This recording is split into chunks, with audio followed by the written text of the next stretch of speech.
Hey guys, how's it going? Here we have my key fobs from the 2016 Ford F150 XL FX4 package vehicle I have. It's a base vehicle, so I just have the switchblade style key. If you have the key that doesn't, or the fob that doesn't have the key, then this procedure is probably going to be slightly different for you. Probably not that different, I would imagine, but I don't know. You'll need a T6 Torx bit, and I'm using a small flathead screwdriver. There's my finger, so it's pretty small. Now the reason I removed the panic button is because I was always pressing this. Ford did a bad job. Look how smooth that is. And it's not recessed or anything. And anytime I bent over, my truck was panicking away. And I noticed another guy had the same problem. In fact, I thought it was my truck. No, he said, well, he always has the problem. So I said, this is enough. This is a faulty design by Ford because I want to remove that, and I shouldn't have to remove it. But they should have just made that concave or something so it's not easily pressed. Instead, they made this flat design that it's really easy to press any of the buttons in your pocket. So always make sure your truck is actually locked. But to remove that button, it's pretty simple. All you have to do is flip open the key, get to the back. There's like this. It's probably going to be hard to see, but there's a ledge there. You can tell it's two pieces because the battery's back here. So it's obviously made so you can open up the battery. And there's a little indent too. You can use that. I kind of take this and I kind of pry it against that and start it. And then I go up in there and pop it right open. And you don't have to remove the battery, but I will. I mean, you wouldn't want to accidentally, if you're close enough to your garage, to shut off the car while you're doing this. So just set the stuff off to the side. Take your Torx, and it's right up here at the top. It's just one screw. That's all it is. And pull it out, set that off, set that down, pick up your screwdriver. And what I like to do is I go right into the metal there because, well, that's metal, so it's strong. And just kind of work around. It should pop. And there you go. That's the circuit board. There's the antenna. There's the three buttons, 1, 2, 3. And then you have this rubber seal. So everything's pretty waterproof and watertight. So you just remove that.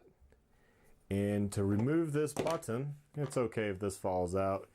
It just goes back in one way, out.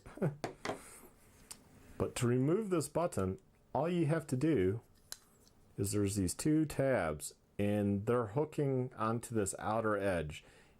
You just want to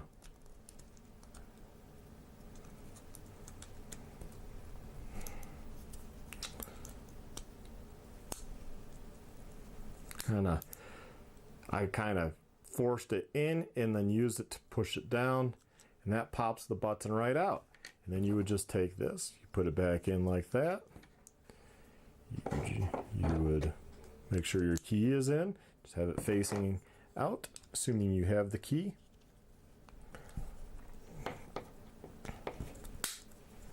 Just everything snaps together. At this point, if you want, you can put your battery back in.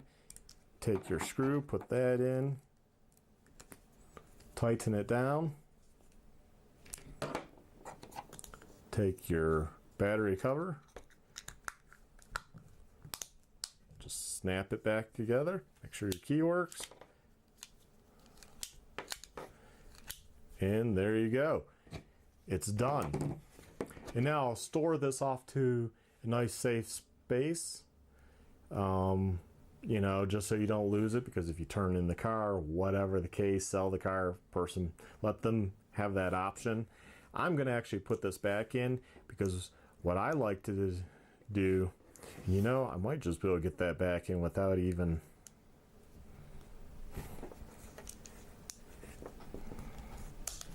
There we go. And you're able to pop it back in if you want on the go, which I never tried that. So now it's back in and it's ready to go. So that's how easy it is to reassemble. You don't even have to open it up. The disclaimer here is going to be, this is totally up to you. I weighed the cost. I know there's going to be those people, but what if you need the panic button? I've never used it. I'm 41. I have never used it on any car I had. Now you might say, well, but have you needed to find your car in a parking lot? Yeah. I just pressed that twice. The car beeps. I walk over to the car. If I'm not in range of that, I'm not in range of the panic. I don't know, maybe because I'm male, I feel okay. I never had an issue.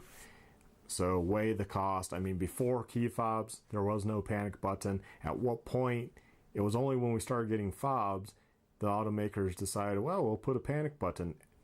I don't know if it's mandated now or what the deal is, but I don't feel I really need it. And think about it. When you're in a parking lot and you hear somebody's vehicle go off, when you just kind of like, you don't even look nowadays. You're just like, oh, somebody hit their panic button. Oh, okay. And you keep loading your groceries and you go about your business. It doesn't really draw attention. Maybe in certain cases it does. I don't know. I don't know if it's really prevented any crimes or what have you. Really just knowing your surroundings. But I've weighed these costs. It's up to you to weigh the cost. Now, the reason why I'm going to leave one fob with the panic button is simple. If I loan the car to somebody, I can give them this one.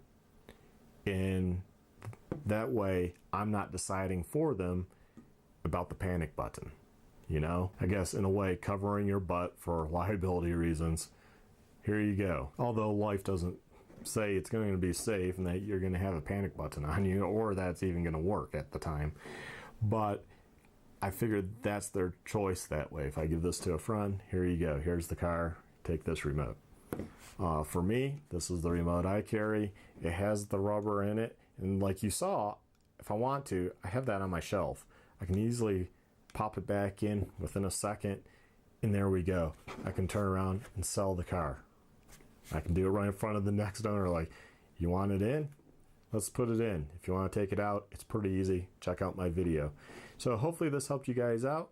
Please like, subscribe, check out my other videos. Have a good one.